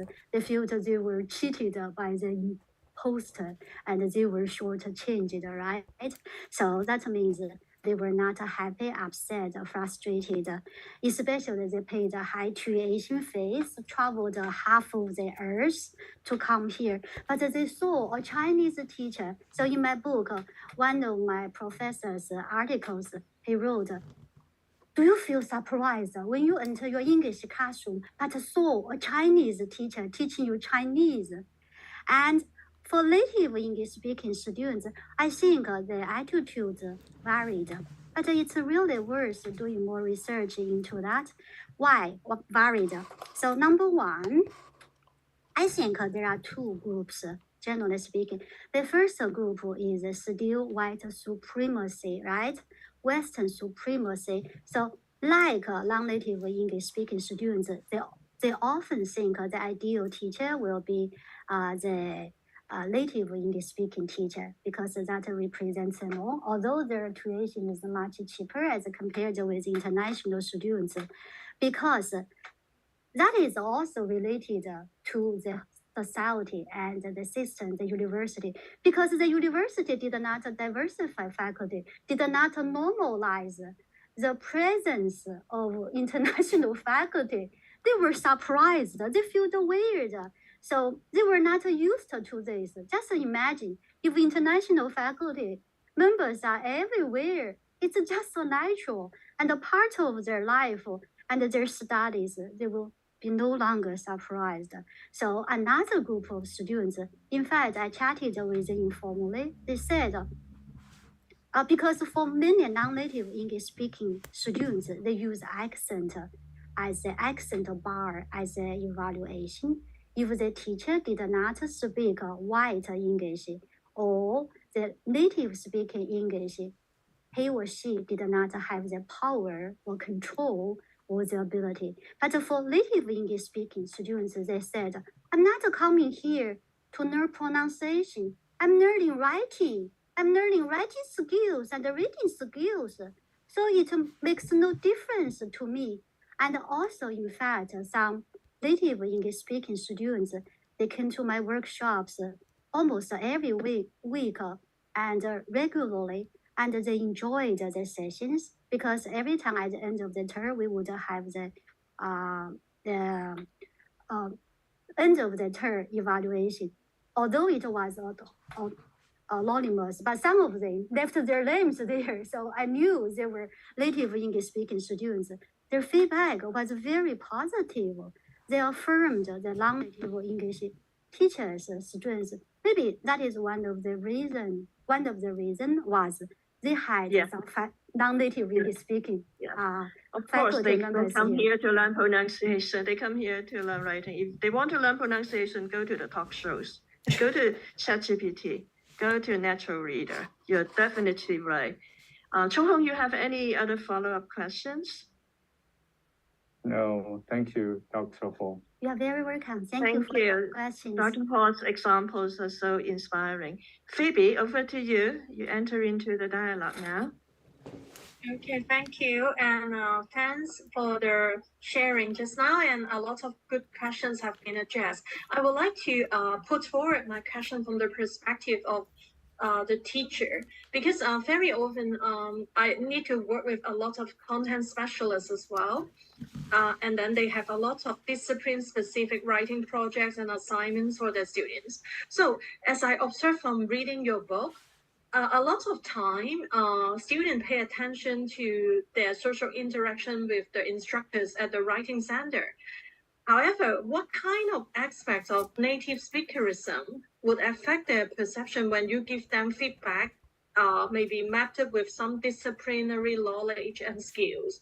And do we have potentials to collaborate further with content specialists to put forward and reinforce the conceptualization of English, not just as an image packing for native speaker or non-native speaker, but reinforce the understanding of study of language, race as some pathways to reinforce disciplinary identities and also cultural understanding, because when we talk about content or subject matters, different cultural perspective may give different benefits to students as well when they write or design their project related to their professional identities. What do you think about this aspect from your research experience or collaboration experience from other specialists? Thank you. Thank you. I think this question has included three sub-questions. So I'd like to address the first one. Thank you. So like a native speakerism, how to avoid a native speakerism or reduce it to the minimum, right? So in fact, at the Writing Center now, we are talking actively about the social just, student-focused, culturally oriented, and international-looking pedagogies. That means we change. We are going to make some paradigm shifts, and we are making some paradigm shifts, but still there is a long way to go. So the first one is to change from one size fits for all to personalized feedback, from the prescriptive feedback to encourage individuality, voice, agency, identity, student learner autonomy, and also from the hierarchical approach to a more domestic approach. So that means instead of evaluate our learners as deficit or deficient learners, they are coming here. We have to fix it, or we have to correct them, and they are wrong. We tolerate their written accents. We are culturally responsive. Our pedagogy is personalized. Now we have used and we are discussing not only in research but also in our teaching practice, like the pedagogy of care, cultural empathy, the emotional pedagogy, and also pedagogy of justice, critical pedagogy, and also for me, I have implemented culturally responsive, culturally relevant pedagogy, anti-racist, anti-oppressive pedagogy. So that means always put students at the core and place their culture at the center, use culture bridging. So just now, I think this colleague has mentioned something about the culturology. So cultural bridging as one part of the culturally responsive pedagogy is useful. Why? So the teacher provides some scaffolding to make the cultural bridging happen. How to happen? Like a bridge students' previous cultural knowledge and their present cultural knowledge, their previous life experience and their current experience, their previous knowledge and the expectations we expect them to acquire like the knowledge. So life is much easier, right? So our students have become literacy informants and commuters. They are shutting between different writing norms, cultures, educational systems, and they are very strong agents capable of navigating their multiple identities instead of being told, this is wrong, I have to fix it, you have to follow this, you have to follow that. And also, I think multicultural, multilingualism, trans-languaging, plural lingualism, all of these are very useful to our students at the writing center and also in in higher education, writing, assessment, and teaching. Instead of use either or model, either English or your language, you have to choose one. Both and, right? Both and this view. And we can shift from grammar to pragmatism, from competence to students' performance, and from teaching English or teaching English writing as a target of language to a language repertoire. So our students have so many multiple linguistic capital to navigate, and they can switch this to that, switch that to this. So from this dichotomized approach to a pluralized approach, and from the Eurocentric one to the decentralized one. So also I want to talk about the culturology and some content. Do we want to lead any cultural experts or content experts? So WAC teaching writing across the curriculum. It requires writing instructors to have the knowledge to instruct students across disciplines. Take myself as an example. I have worked as so many writing centers. I have tutored not only science students, humanities, social science, and students from philosophy departments, like various and multiple disciplines. So it's impossible for the writing instructors to know everything. But there is something transferable. The skills are transferable, is shared, is the writing skills, right? Even sometimes our students can teach us. And we talked this in one of the interesting writing webinars, PD. We can learn from our students about their disciplines. Students also learn from us about writing skills. It's like teachers as learners, learners as teachers. We are collaborators and partners. Then this learning has become reciprocal. And I did collaborate one of the content experts before because I have worked as 3 campuses of the University of Toronto. And one of the campus was Mississauga. So I was invited to run discipline-specific workshops to the Department of Visual Studies. So the chair, she wanted her teaching assistant to improve the international lens. So she sent a TA. In fact, this TA had 2 postdoctoral degrees. And also this TA was very capable of the content knowledge. I was happy, and I think this experience was very useful. That was why now in our faculty meetings, I talked about this idea with my colleagues. How about in the future, we run some writing courses with some other departments, like a political science, or maybe arts, or religion, or social science. So we collaborate and we co-teach. So during the first 30 minutes, I taught students, no, I think he went first.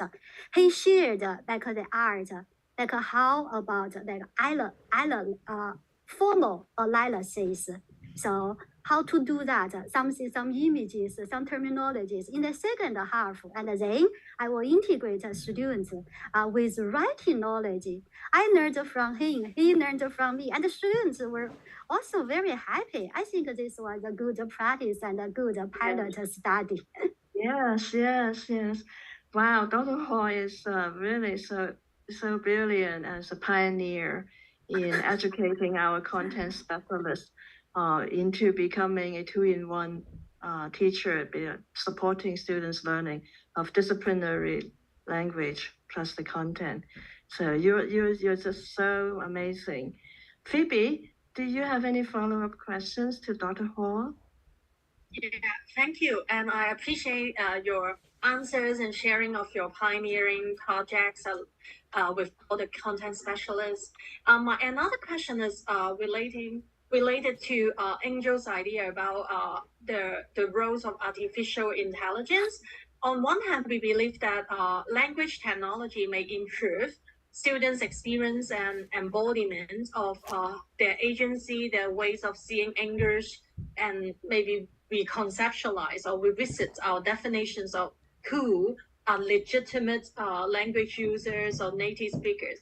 However, I also read some perspective from other journal papers or research projects that this kind of language technology, for example, now when the kids are learning language, they may not learn from native speaker teachers or non-native speaker teachers. They may learn from their iPad system, broadcasting robotic storytelling or something like that.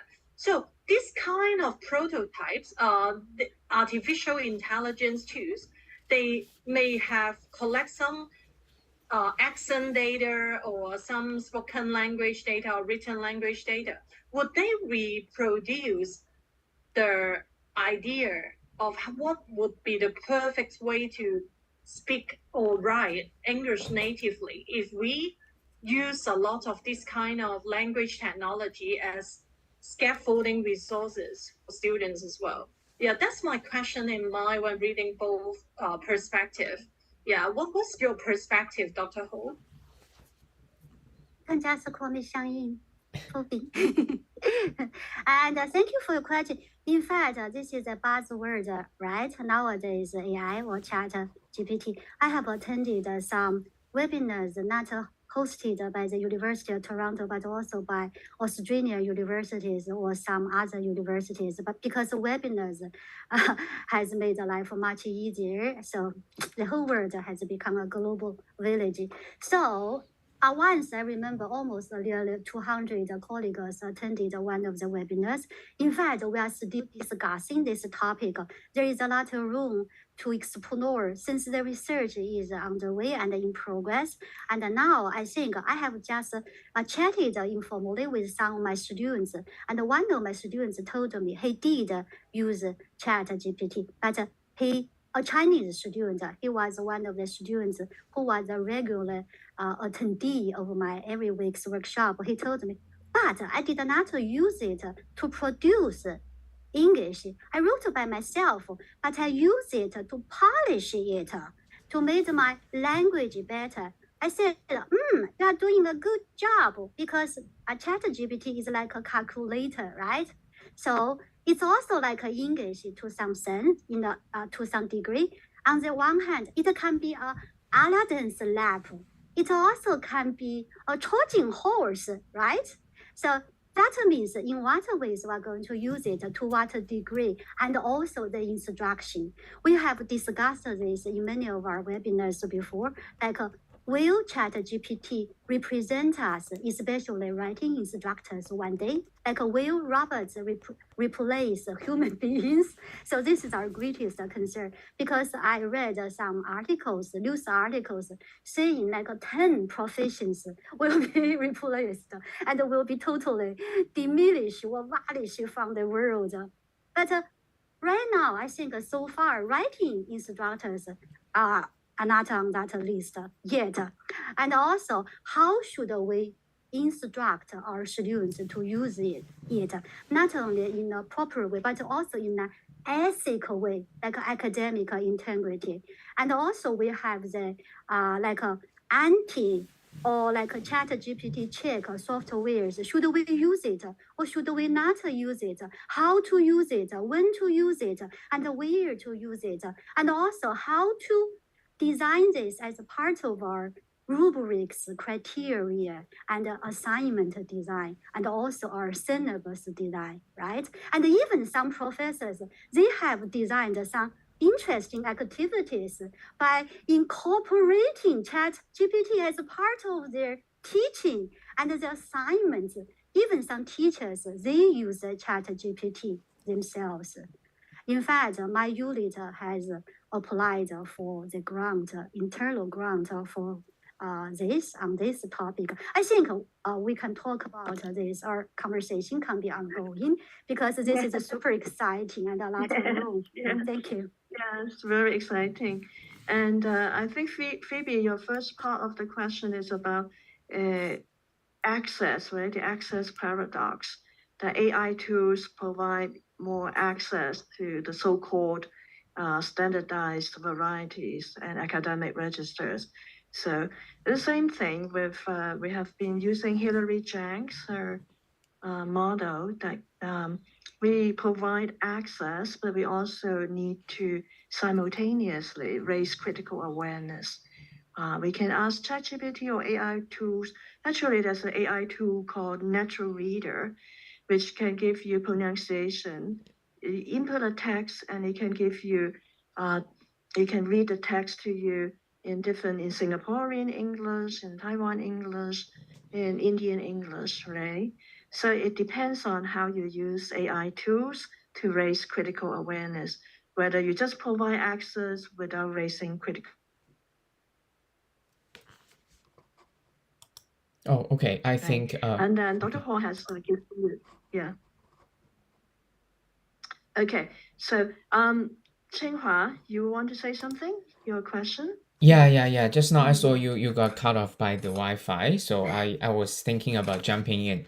So, but yeah, I'm so glad that the two questions that I originally wanted to ask has already been covered by the other students. But still, I have one more little thing that I'm interested in, which is about the epistemological tension that can possibly emerge in your practice of working at the writing center.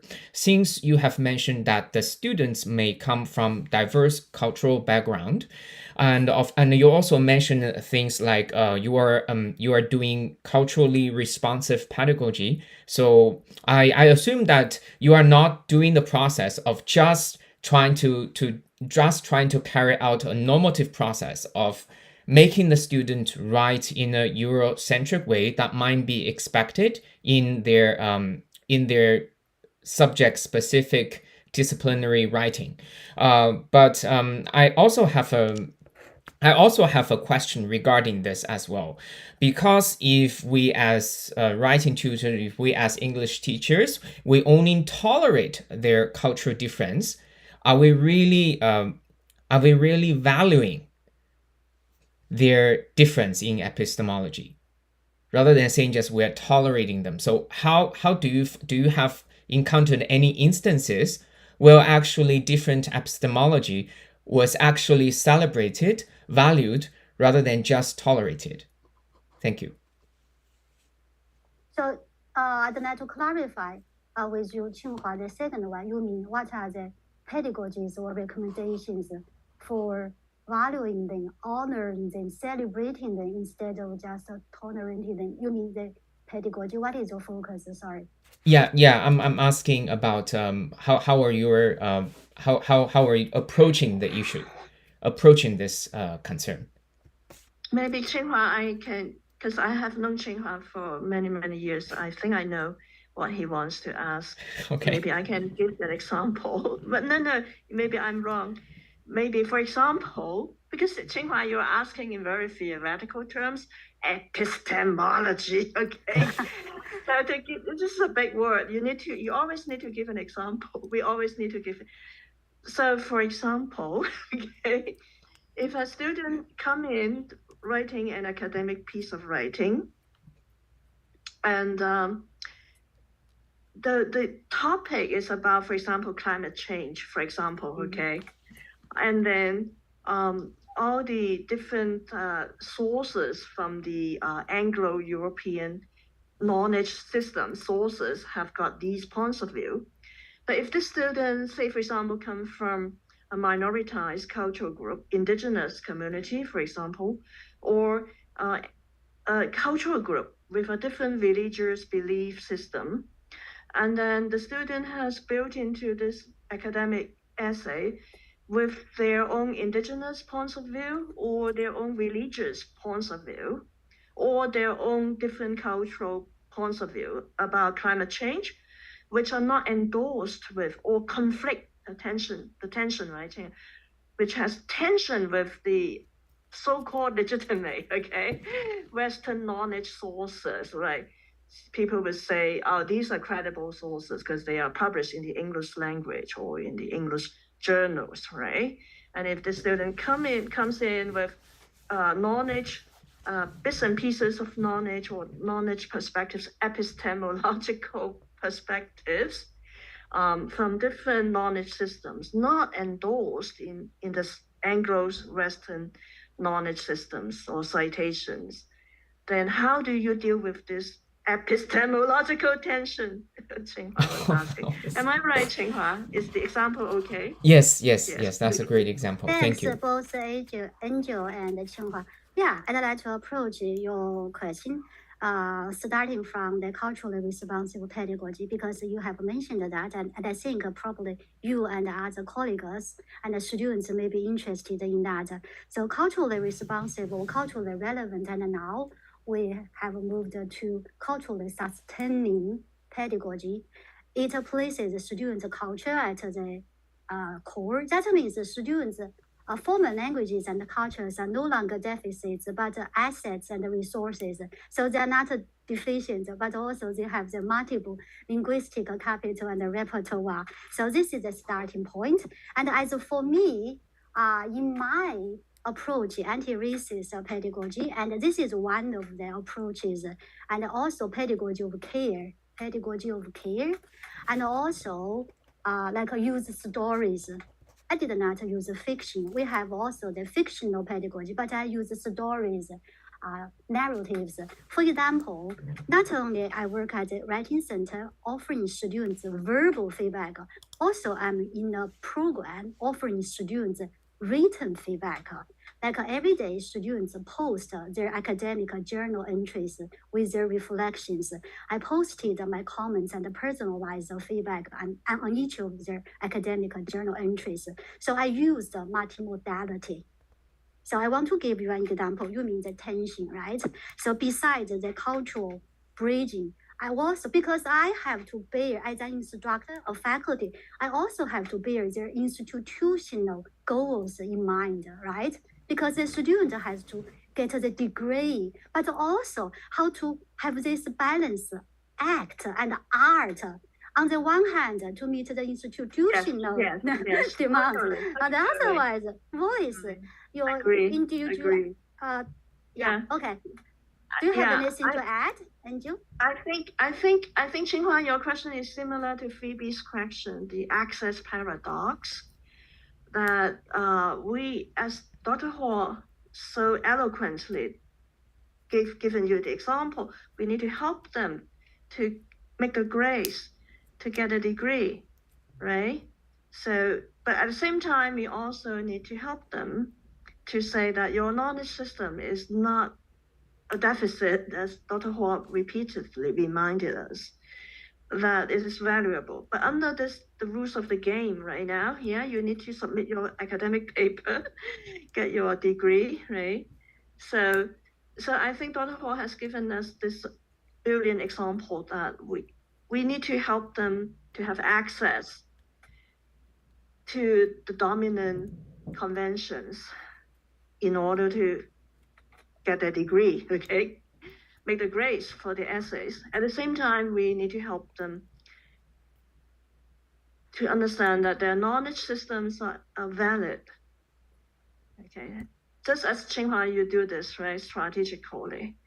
So I'm not saying it's easy to do, as Dr. Ho has so vividly demonstrated. Yes. Can I add yes. quickly? So to address your question, Tsinghua, in fact, I have to use strategies I'd like to, because I have represented in many of my articles, like a critical criticality. Oh, in fact, I love your blurb, research group. I'd like to cite it. Criticality, imagination, and another one, criticality, originality. Yeah, and also their globalism and their diversity, pluralism. So that means I address multimodality and also facilitate their critical thinking to problematize, to question, to challenge the social injustice, and also not only because our goal is not to produce good writing, but good writers, not only good writers, but the critical thinkers and writers, from the transmitters to the transformers. And also I'd like to remind, I think this is a gentle reminder, but a useful reminder from Kalagar Raj. That means we do not reject English. What we are going to do is to add more ethical elements to teaching English in order to deconstruct the Eurocentric norm, deconstruct the writing center, to reconstitute, remodel, revive, and renovate English in a more democratic way. I think that is our goal, right? Thank you. Yes. Thanks so much. I think Tsinghua is fully satisfied. Thanks. Yes, I think we have taken up so much of your time, and we are so grateful. And what you talk about today is actually very much in line with our upcoming seminar on our channel by Catherine Hill from University of South Australia. Catherine has worked in South Africa and different parts of the world, and her topic is transknowledging. So I think Tsinghua has taken inspiration from that topic. So that will be June 16th, Friday in Canada time, Friday afternoon, and June 17th, Saturday morning in Asia Pacific Australian time. Meanwhile, I just want to express our heartfelt thanks to Sanying, Dr. Hua. You have made so many achievements and persisted, and then you emerged as this. You are legitimate from day one, but then you emerge as much more than legitimate. You have emerged as a role model for all of us, as an inspiring role model for all of us. So we want to so much thank you again, Sanying, Dr. Hua, and so let's put our hands together to thank Sanying, Dr. Hua again. Thank you for your kind words, and thank you for having me. Thanks for everybody's great questions. I really enjoy this meaningful and thoughtful discussion with all of you here. And we like to think this is just the beginning of our friendship and our allyship. The battles are really, very difficult. The journey is long, and it's just the beginning. Racism persists everywhere, not just in North America, in Asia, in everywhere. So we need to have persistent, brilliant, and scholars, more scholars like Sanying, like Dr. Hall, and you are such an inspiring model for the next generation of scholars. And this is precisely what this channel is about. We want to have these conversations, and we want to provide role models for the next generation of scholars, emerging scholars. So once again, thank you so much, Sanying. Thank you so much, Dr. Hall. Okay, so bye-bye for today. And as I said, we will see one another, we will see each other again, and we will co-journey together. There were still a lot of battles, but also a lot of less challenging moments that we can celebrate, and successful moments. We can celebrate your success, your new book. We are so much looking forward to seeing it. Thank you so much again. Thank you. Xiang Ying. Take Dr. care, Hall. everybody. Thank you. Thanks. Bye. Bye.